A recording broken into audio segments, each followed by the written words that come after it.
Well, after our report Sunday night on the corrosive fallout damaging people's cars in Canton, we received numerous emails from people across Metro Detroit who had the same thing happen to their cars over the years, and we're hearing from experts about possible causes and the concern.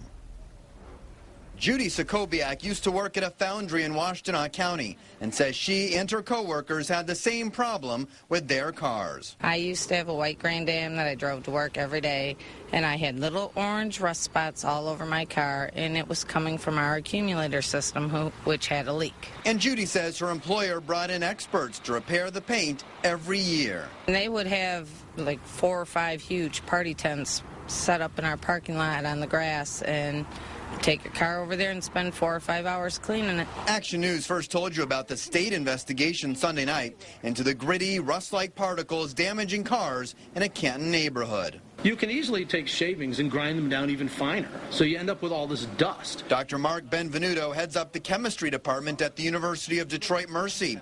He says the most likely source is a plant or foundry where metals are grinded. What generally causes something like automobiles and downwind areas being corroded is somehow or another effluents are getting out. Bad stuff, for lack of a better term, is getting out of a smokestack. State inspectors with the Department of Natural Resources and Environment say nothing has been ruled out in terms of a possible source. One source they focused on is metal textile abrasives because of the company's proximity to all the complaints. In a statement, the company says its dust collecting bags are inspected and maintained every 6 months and says, quote, "We take positive steps to ensure the environmental integrity of our site for the benefit of our residential and industrial neighbors." State investigators tell Action News they have found a high iron content in their test samples taken from the cars. And we showed the test results and the numbers to Dr. Michael Harbit, who treats illnesses caused by toxic exposures. He says particulate matter can lead to several serious health issues, but high iron on its own isn't as worrisome. High iron in and of itself is really not much to be worried about, unless it's inhaled for, it's generally thought at least 5 to 10 years. And then it can cause a condition of the lungs called siderosis, which is felt to be largely benign.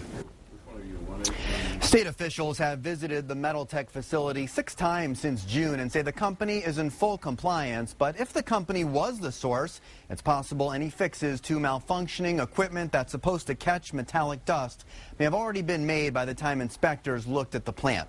Another possible source of the fallout the state is looking at is the nearby railroad tracks, but experts say that's less likely. By the way, if you catch the dust right when it lands, it can be wiped off, but if it happens overnight, for example, the buildup can corrode very quickly. In the newsroom, Michael Rosenfield, Channel 7 Action News. I know you'll stand